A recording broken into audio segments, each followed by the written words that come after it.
What's up? J Street Moto here, and welcome to the channel. Thank you so much for taking the time to come and check me out and watch this video. So today is going to be episode 12 in a series that I'm doing that chronicles a trip that me and my two best friends took from the Charlotte, North Carolina area to the Pacific Ocean and back. Ultimately, we ended up doing a little over 7,000 miles through 21 states, and we finished the ride in about 12 and a half days. Today's ride, we are going to be going from Saginaw, Michigan, that's where we're waking up this morning, and we're going to end up in Beckley, West Virginia. So I'm going to start off with a shameless plug. If you're liking the content that I've been putting out and you want to see more of it, please subscribe to the channel. And like the video, of course, if you like the video, and click that notification bell because that's going to let you know when new content is released. So like I said, we're starting out this morning in Saginaw, Michigan. It was kind of chilly that morning, but it was still a welcome relief to some of the weather that we've been riding through the past few days, so none of us were complaining. And ultimately, we end up in Beckley, West Virginia tonight. Good inside of me. Don't box me in. Don't, or I'll leave. I'd rather be a dreamer. I'd rather be free. I'd rather be a leader. I'd rather be a queen. I'd rather be a singer in a trashy cover band. I'd rather be a closer. I'd rather be clean. I'd rather be a poser in a magazine. I'd rather be pretty much anything else. And if I fall behind, ignoring all the signs, and if I lose the fight, I still rage against the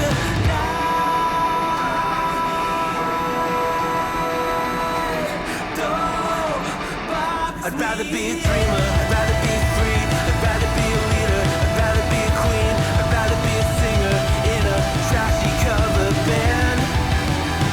I'd rather be a closer, I'd rather be clean, I'd rather be a poser in a magazine, I'd rather be pretty much anything else than your machine.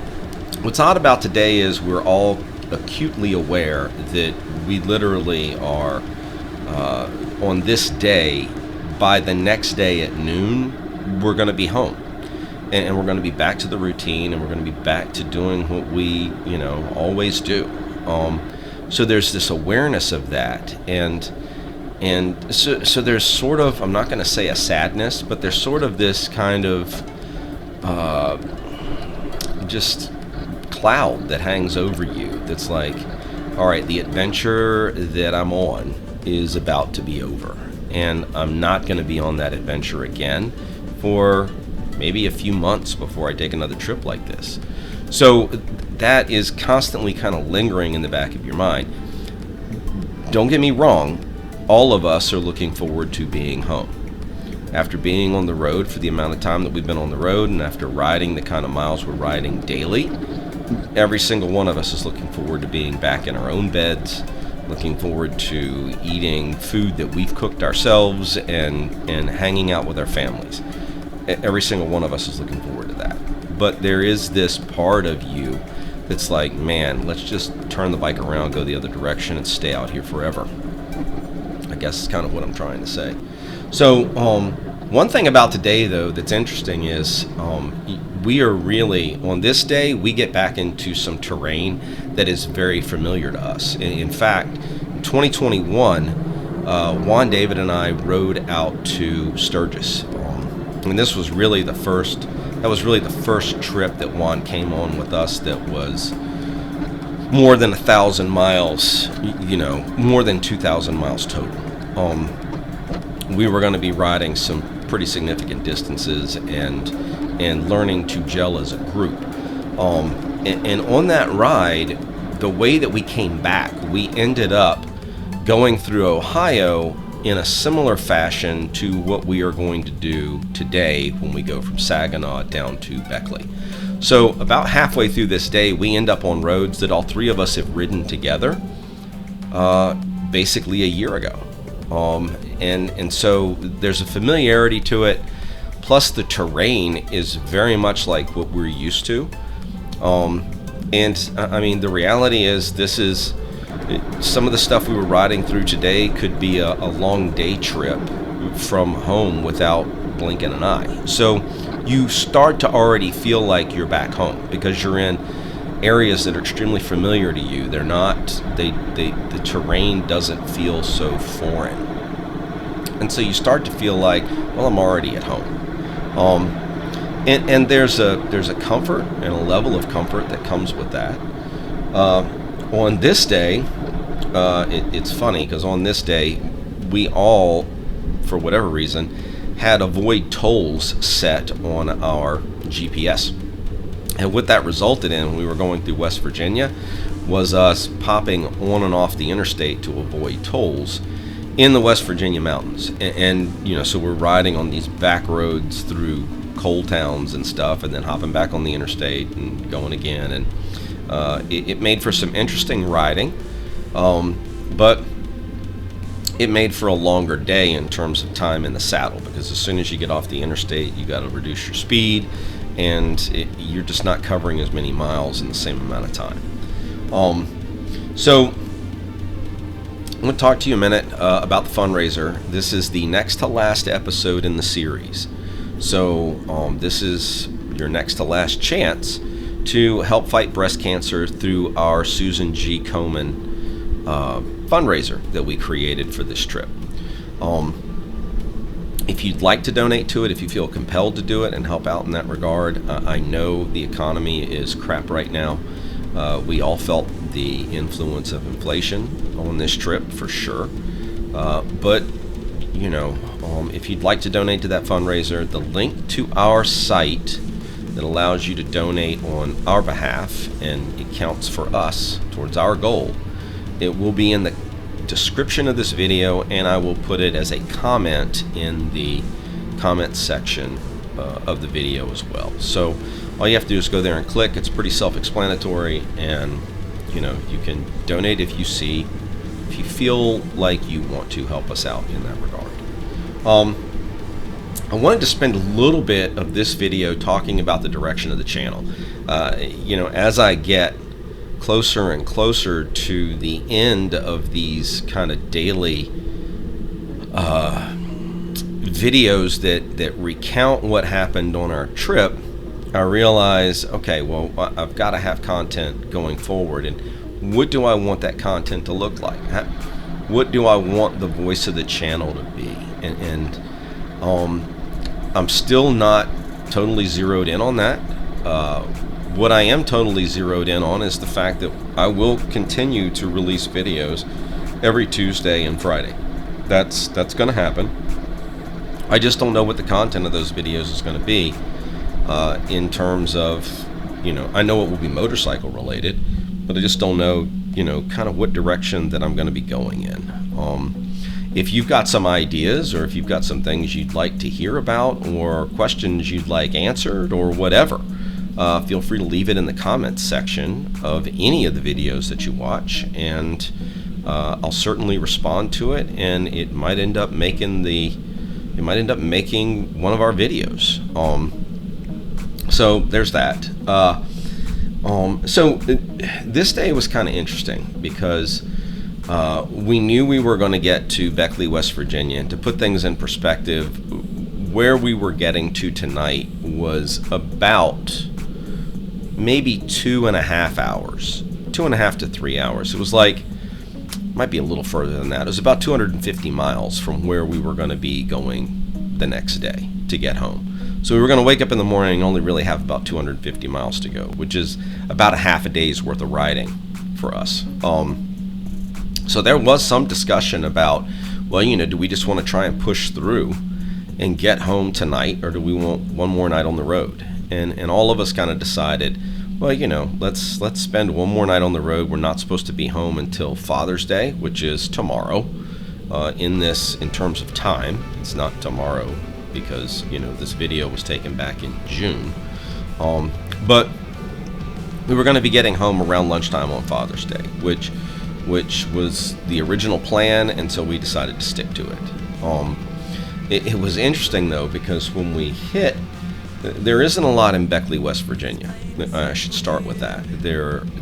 It's a fairly small town, and when we went through Beckley, we ended up staying at a hotel that was kind of across the street from a Japanese steakhouse.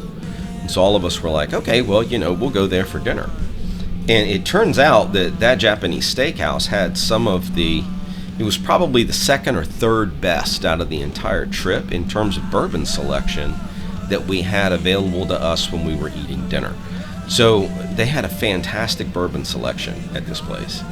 And, we sit down, we end up getting seated with a group of other people, because it's a hibachi style restaurant, so they're cooking right in front of you.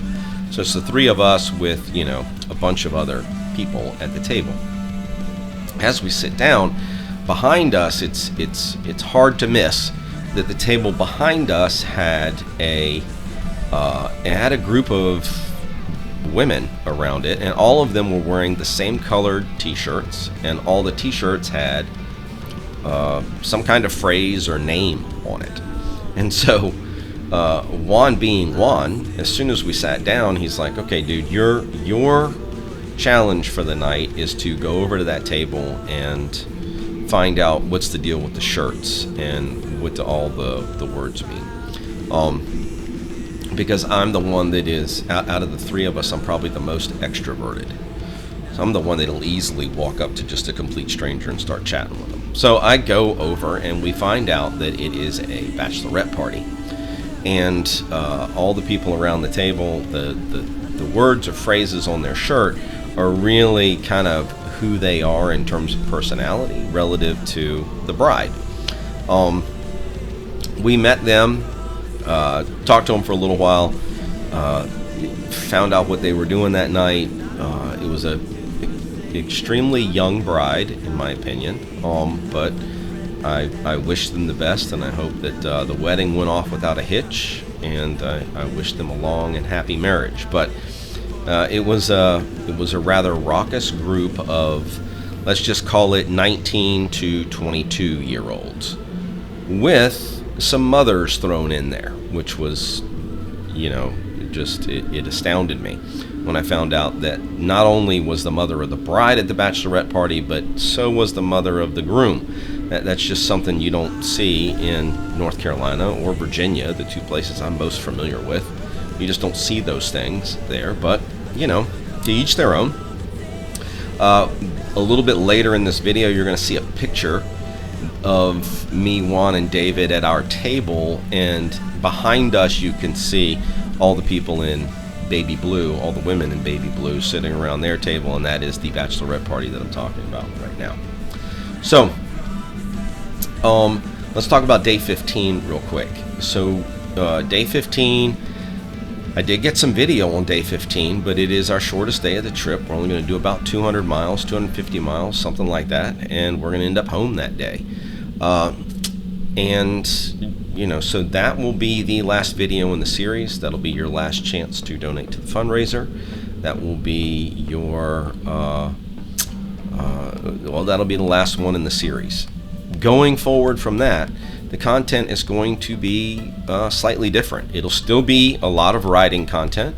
It'll still be mainly focused towards motorcycling. Haven't figured out yet kind of what direction that I'm actually going to go in. We'll figure that out kind of as we go along. And it might be that things change rather quickly with the channel. I don't know.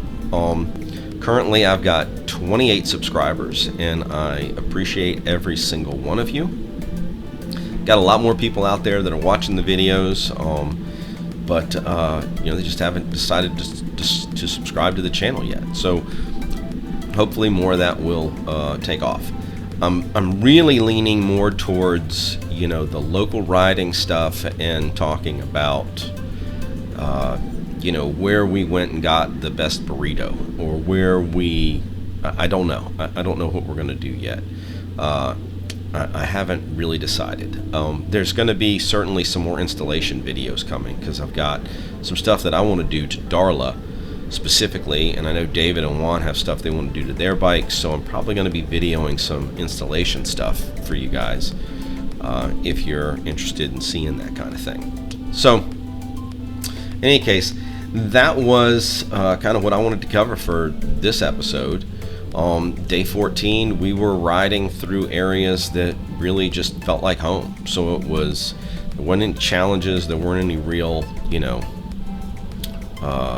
eventful things that happened. Oh, I did almost become a hood ornament on a Peterbilt semi-truck on one of those detours, but, that's neither here nor there. It happens. There are the bikes parked underneath an awning. The hotel was kind enough to let us park them there. There we are, and you can see the bachelorette party behind us. That's what I was talking about earlier in this video. And yeah, that's it. That's where we're at towards our goal at this point in the trip. I think now we are somewhere around $8,000 towards our $15,000 goal. So if you'd like to donate, please do so.